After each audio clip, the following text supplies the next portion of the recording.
I stood in front of the house I once called home, trembling in the cold of Seattle.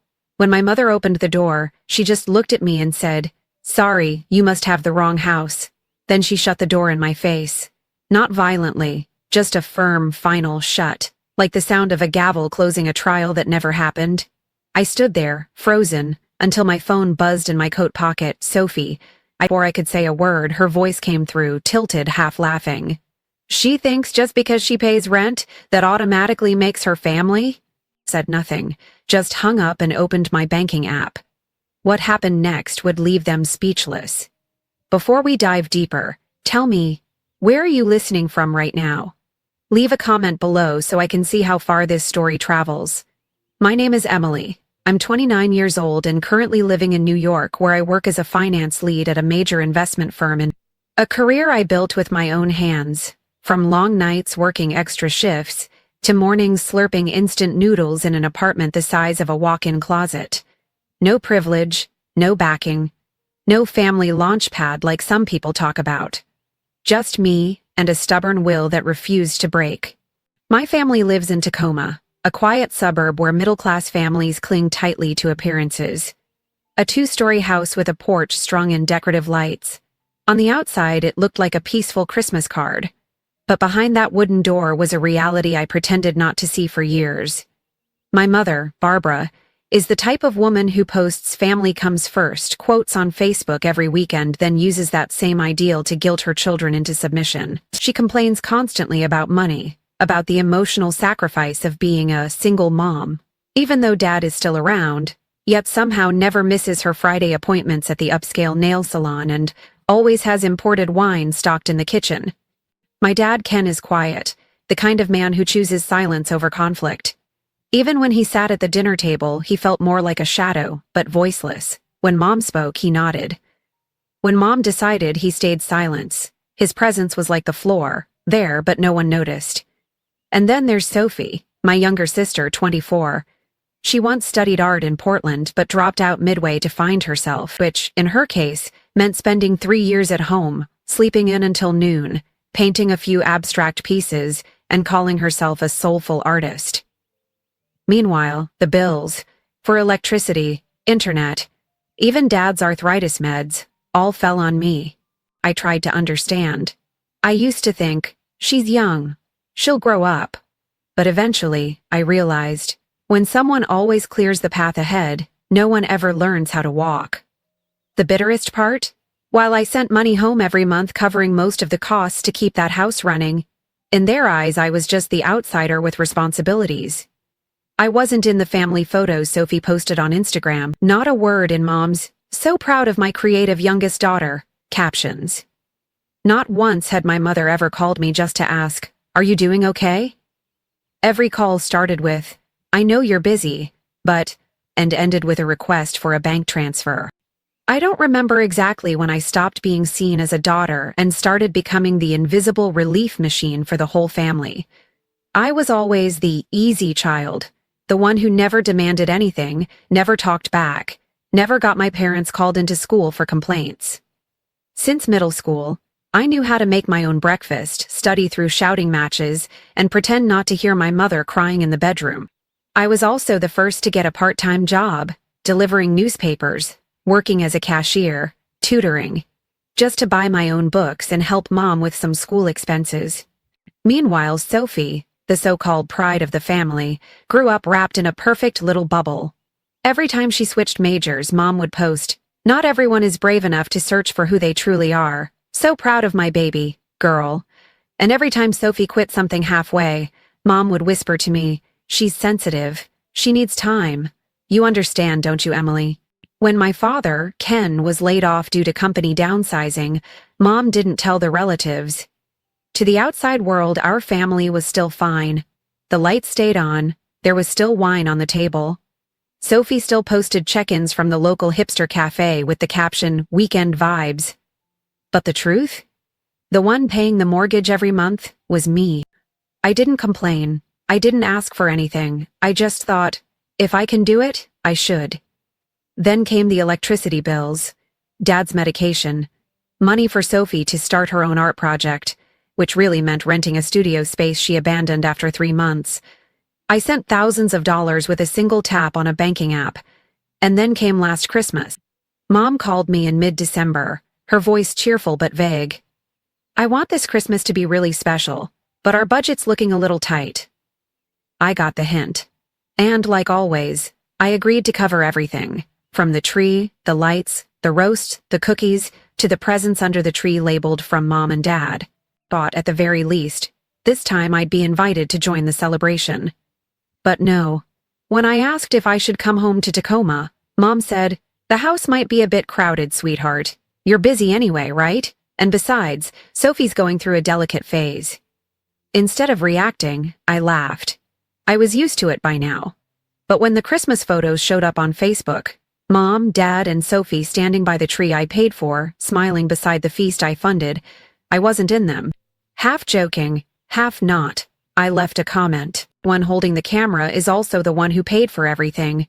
The post was deleted 10 minutes later. I called my mother. She said so casually, "You're the giver, sweetheart.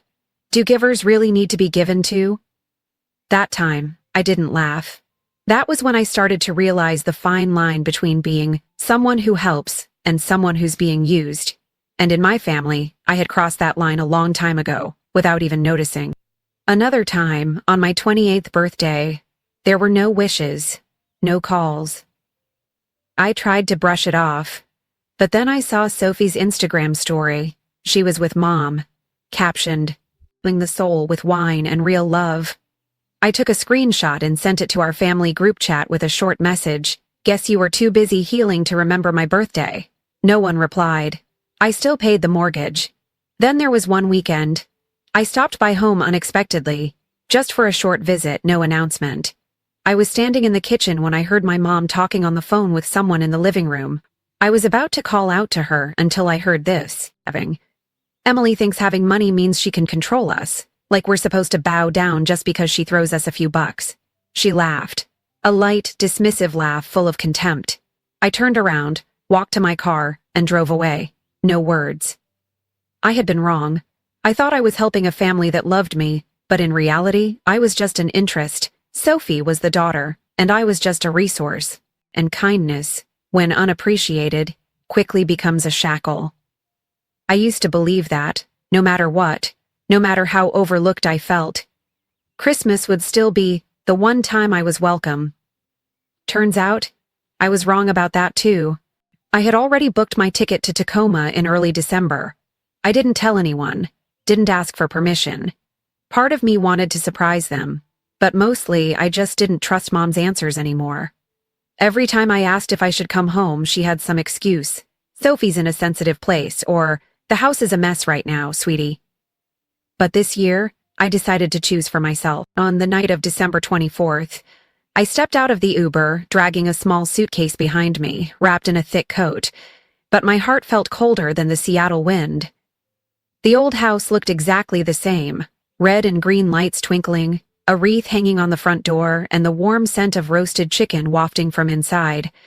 Through the window, I saw Sophie lounging comfortably on the sofa, grinning with a glass of wine in hand. My dad was pouring drinks, his gaze blank and unfocused. On the table were the turkey, the cookies, and the gift boxes I knew by heart. Because I was the one who paid for them, I rang the doorbell. Once. Twice.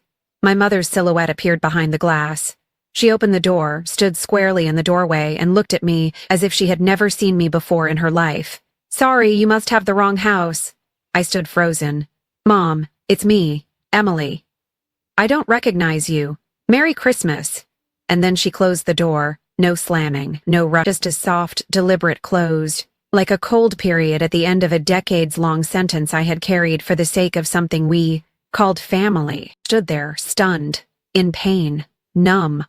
My hands trembled. Wind slipped through the collar of my coat, but the cold I felt came from within. I stepped back and sat down on the porch steps. I don't know how long I sat there until my phone buzzed in my pocket. "Sophie," I answered, my voice still unsteady. "Sophie." But I didn't get to say anything else. She hadn't hung up properly, and I heard her voice sneering through the line. "She thinks just because she pays rent, she automatically counts as family?" I could hear the clink of glasses, Mom's soft chuckle in the background. I clenched my phone, then hung up. No words, no curse, not in that moment. The pain had gone too deep for tears. I stood up, walked slowly back to the car, but didn't drive off right away. I took out my phone, opened the banking app for the first time in my life not to send money out. My fingers moved across the screen, canceled the automatic rent payments, locked Mom's supplementary credit card, deactivated Sophie's gas and spending cards, removed my name from the shared bank account. Sent an email to the landlord, informing them I would no longer be covering any household expenses starting next month. Each tap felt like closing an old door. Not out of anger, but out of awakening. I used to fear that if I pulled away, the whole family would fall apart. But now I'm not sure that would be such a bad thing. My phone started buzzing nonstop while I was still on the road, leaving Tacoma behind. The screen lit up again and again. Mom's face after message flooded in. Emily, I can't believe you'd do this. Dad needs you to call back. This isn't funny anymore. Sophie is crying. Are you happy now? I didn't respond, but I read every word, and yes, it hurt. Not one of them asked if I was okay. Not a single apology. No acknowledgement that they had slammed the door in my face on Christmas Eve. Instead, just a barrage of blame like hammer blows. You're selfish. Family means forgiveness. You've made everyone miserable. I don't recognize you anymore, I began, to doubt myself. Sitting curled up in my tiny New York apartment, the lights from the little Christmas tree I'd decorated myself flickered like a cruel joke. I asked myself, am I the bad one? Did I really betray them? I grew up holding tightly to one belief. If I was good enough, I would be loved. I got good grades. I stayed out of trouble. I took care of myself. I provided. I carried burdens. I was the easy child, so much so that I often couldn't tell if I was still a daughter or just an unpaid maid in a household with endless demands. I remembered my birthday last year. I spent the whole day waiting for a call, a message. Just one simple, happy birthday. But nothing came. That night, I finally texted Mom to ask if she was okay. Her reply, I'm tired. Sophie just had a fight with her boyfriend. I'd been comforting her all day. Not a single word about my birthday. Then I remembered the time Mom had a mild stroke and had to be hospitalized for a week. I paid the full hospital bill because their insurance didn't cover everything. I flew back and spent 3 nights in the ICU waiting room, but when Mom was discharged, the family threw a thank you and I wasn't invited. Mom said, Sophie was crying again. I wanted today to be about helping her feel better. Sophie was always the center, even when I was the one holding everything together behind the scenes. And how could I forget the time I canceled my Maldives trip with my friends, the first vacation I had planned for myself after 5 years of nonstop work? Because Sophie called me sobbing, saying her roommate kicked her out. I wired her $2,000, 0 cents immediately so she could get a new apartment. 3 weeks later, I saw a photo of Sophie on Instagram camping in Colorado with her new group of friends. No thank you. Not a single mention of me. Back then, I simply thought, as long as she's okay, that's all that matters. But after this Christmas, I looked back and realized, that wasn't love. That was manipulation wrapped in the language of affection. Each painful memory came flooding back, like my mind was replaying every single time I'd been pushed aside, every time I made excuses for them, every time I said, it's okay while another crack split across my heart, and then something in me woke up. Not because of the guilt-tripping messages, not because I felt sorry, but because, for the first time, I realized the value of silence. I didn't respond. I didn't call back. I didn't explain myself, didn't try to justify things like I always did. I just sat there in the dark of my apartment, hugging a pillow, letting the loneliness wash over me like a freezing tide. But in that cold stillness, I began to feel the faintest glimmer, a tiny flicker of awakening. For the first time in my life, I asked myself a question I should have asked long ago. Who taught me that love means sacrificing all of myself? And why had I lived so long as if that was just the natural order of things? The first week after Christmas, my tiny apartment in New York was quieter than it had ever been. No more midnight phone calls from Mom, no more emergency emails from Dad with subject lines like, urgent. No more long, winding texts from Sophie, starting with, "I know you hate it when I ask, but," there was just me. And the silence. In the mornings, I brewed coffee and sat by the window, watching snow cover the rooftops across the street. For the first time in years, I baked cookies. Just for me. Not to ship home. Not to save the cinnamon batch for Sophie because that's her favorite. Just me, and what I wanted to eat. I walked through Central Park, letting the cold air kiss my neck, no longer hearing the ping of bill reminders. I allowed myself to truly live in the moment, not as a tool to serve others, but as someone slowly learning how to love herself. Some mornings I slept in until 10, made pancakes, watched my favorite movie for the 5th time. Some nights I lit candles, played soft jazz, soaked my feet, turned off the Wi-Fi, and finally finished the book I started 3 years ago. The one I'd always meant to read, but never had time for because someone always needed me to send money right away. I began rewriting the rules, this time for myself. Not in a notebook, but in my mind. These were the things no one had ever taught me, so now I had to teach them to myself. I am not obligated to save others just because I can. Love does not mean sacrificing myself unconditionally. Silence is not as terrifying as being silently exploited. I am not an ATM. I am a human being, a person worthy of love with no strings attached. With each passing day, I felt lighter, no longer weighed down by invisible demands, no longer burdened by emotional debts to people who never truly said thank you. I used to think, if I stop, they'll hate me. And they did. But what I didn't expect was, I no longer feared that. I no longer needed to be recognized as part of the family through bank transfers.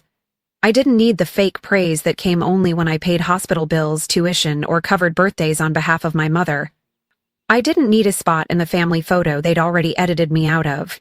All I needed was a life that wasn't ruled by guilt, and I was finally living it, for the first time. One evening, I found myself looking through old photos. There I was as a child, in a little Christmas dress, smiling beside the tree. Sophie was next to me, and both my parents were looking at her. No one was looking at me, I laughed, not out of sadness, but because I finally understood. I had spent my entire childhood waiting for that look of love, and I grew up believing that if I was good enough, gave enough, I'd eventually earn it. But now I know. Not everyone who's related to you will love you, and that doesn't make you any less worthy. On the first weekend of the new year, I wrote a single sentence in a brand new journal. I don't belong in places where I have to beg to be seen.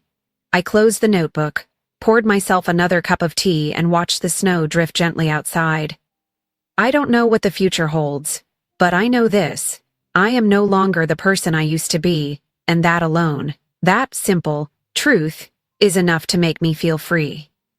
On the 3rd morning after Christmas, my doorbell rang, violently. Not the hesitant kind of ring. It was urgent, aggressive, almost defiant. I looked through the peephole, and I didn't have to guess. My mother, my father, Sophie, standing right there outside my small Manhattan apartment, the place they'd always referred to vaguely as where Emily lives, somewhere in New York. Mom knocked harder, her voice trembling but clear. "Emily, open the door. We need to talk. We're family, sweetheart." Dad stood a bit behind her, arms crossed, his face stiff, his eyes burning with thinly veiled anger. And Sophie, as always, leaned against the hallway railing, phone in hand, lips curled in that familiar smirk. Still playing the victim, I see. I took a deep breath, then unlatched the door, but I didn't open it all the way. I cracked it just enough so they could hear me. Family doesn't shut the door on Christmas Eve and show up days later like nothing ever happened. Mom blinked, and tears immediately welled up like she had a switch for them. "I didn't have a choice. We didn't know you were coming. You scared us." "Scared?" I scoffed. "Your daughter knocks on the door on Christmas Eve and that terrifies you?" Dad cut in, his voice low but tight with control. "You went too far. You cut off everything. We almost lost the house. Sophie had to get a job at a convenience store. Do you know how much that humiliated your mother?" I leaned against the doorframe, calm but steady. "It's funny how clearly you remember what I stopped doing. But no one ever mentions everything I did before that." Sophie snapped like a firecracker, voice sharp and biting. You just love playing the martyr, don't you? Like your money saved the whole damn universe. But all you ever wanted was control. I looked at her, my sister, who once cried over needing $200, 0 cents for rent, who used to call me at 3 a.m., begging for help, now standing there, judging me like I was some manipulative opportunist. I didn't respond. Instead, I pulled out my phone, opened the voice memo I had accidentally recorded on Christmas Eve, the one where Sophie hadn't properly hung up, and I hit play. She thinks just because she pays rent she automatically counts as family? Silence complete. Sophie's face turned pale. Mom stepped back. Dad turned to look at his youngest daughter, his eyes beginning to redden. I kept my voice calm. I don't blame you for not loving me. I blame you for pretending you did. Emily, Mom stammered, you misunderstood. Sophie she was upset. She didn't mean what she said. I cut her off. No, Mom, that's exactly what you all think. When I give, it's family love to you. When I stop, it's ungrateful. You erased me from my own home, so don't stand outside mine and pretend nothing happened. Dad's voice tightened, loud and sharp for the first time. You're destroying everything. You're tearing this family apart. I turned to him, my gaze no longer trembling like before. I'm not destroying anything. I'm just taking back what was never appreciated. You're selfish, Mom whispered, fresh tears rolling down her cheeks. No, I'm just done being the fool. Sophie was still saying something, but I didn't catch the words. The sound of the door closing, this time, was mine. And unlike the cold shut of Christmas Eve, this one was deliberate, empowered. I locked the bolt, resting my forehead gently against the cold wood. They could fly thousands of miles to get here. They could cry, rage, mock, but they couldn't re-enter my life using the same tricks they always had, because I was awake now. And this time, I wasn't going back. They stood there, still, outside my apartment after I shut the door. No one left. Mom kept knocking softly, as if hoping I'd cool down. Dad sighed over and over. And Sophie? I no longer cared about the look on her face. I didn't throw them out, but I didn't let them in either. I simply left them exactly where they once placed me, on the outside. After a few minutes, Mom spoke again, her voice trembling but softer now, like she was reaching for a familiar script. Emily, we're family. Families have rough patches, but no one turns their back forever. I opened the door again, this time fully, and looked straight at her. No anger, no tears, just a 29-year-old woman, exhausted from loving the wrong way for too long. You're right, Mom, families can argue, but families don't pretend they don't recognize their daughter on their doorstep. I panicked. I didn't recognize you. Recognized me, I cut in. You recognized me perfectly. But you didn't want to face the guilt, and instead of apologizing, you chose to erase me from the celebration. Stepped in, his tone less sharp now, but still firm. Sweetheart, people make mistakes, but we can fix them, as long as you come back. I let out a small laugh, bitter, sharp, like a paper cut across a healing wound. No, Dad, you don't want to fix anything. You just want me to start paying again. The silence that followed was so thick I could hear the wind whistling through the hallway. Sophie turned away, silent, maybe because she knew that if she opened her mouth, I'd hit play on the recording again. Mom stepped closer, her voice softening, slipping back into the role she knew so well. Emily, we're family, sweetheart. Blood doesn't turn its back. I looked her straight in the eyes, the woman who gave birth to me, who raised me, yet still didn't see me as a person, only as a walking balance sheet. I'm not family, I said, each word sharp as a blade. I'm a financial plan. Sophie shook her head, hissing, You're cruel. You're destroying everything. No, Sophie. I turned to her. You and Mom destroyed everything. I just finally stopped holding up the rubble. Dad stepped forward, and for the first time his voice trembled, not with anger but uncertainty. Then, what do you want? What can we do for you to forgive us? I was quiet for a moment. Then I answered, as honestly as I ever had. I don't want anything. No apologies, no reparations. I just want all of you to disappear from my life, at least until you've learned how to treat another human being with respect, not just as a wallet. Mom started crying again, but her tears no longer touched me. I stood there, staring at the 3 people I once loved so deeply I nearly destroyed myself for them. But now only one truth remained. I had awakened, and they no longer had the power to define me. I stepped back, and this time, I closed the door not out of anger, but because I finally saw everything clearly. No shouting, no pleading to be understood.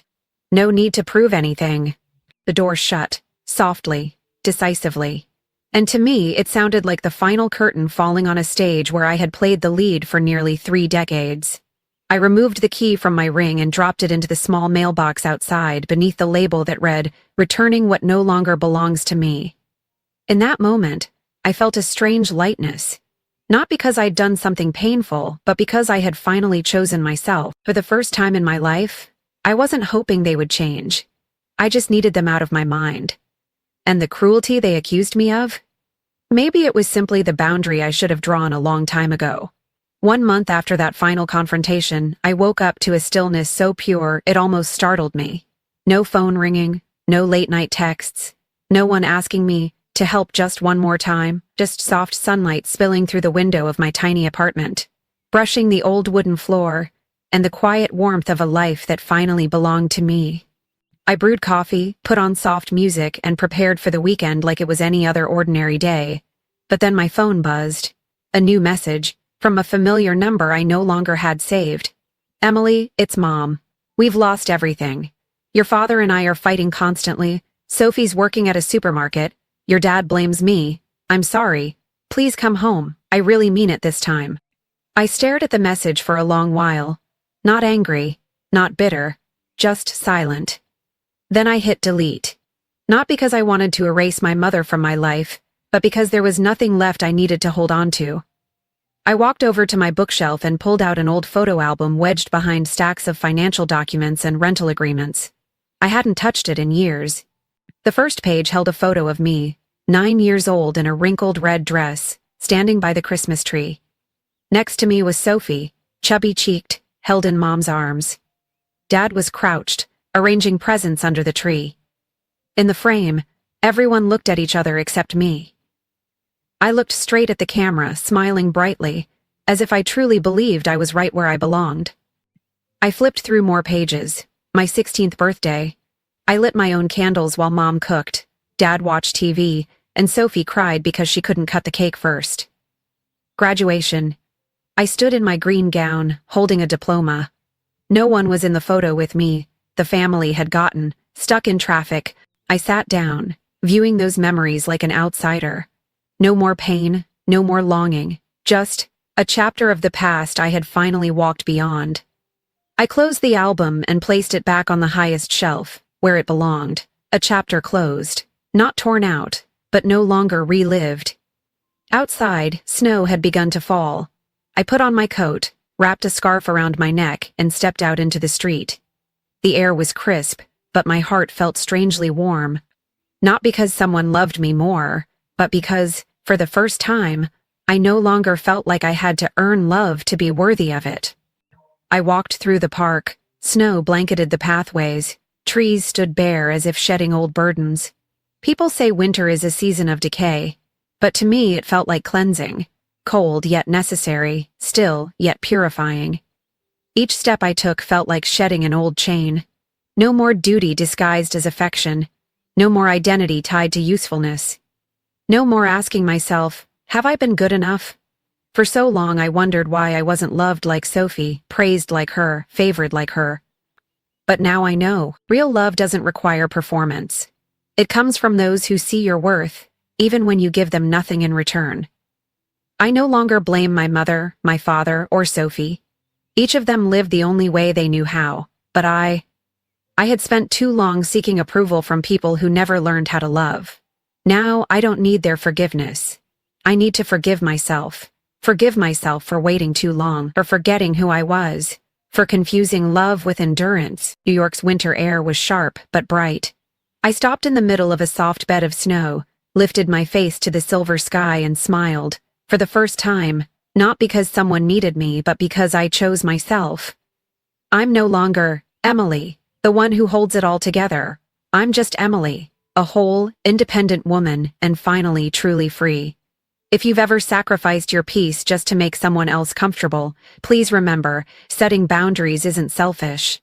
It's how we learn to love ourselves the right way. And if this story touched something in you, if you've ever felt overlooked, used, or pushed aside in your own home, know this: you are not alone, and you deserve more.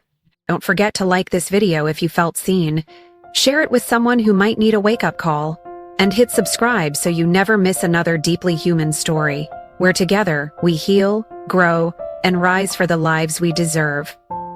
Thank you for watching to the end. I'll see you in the next video.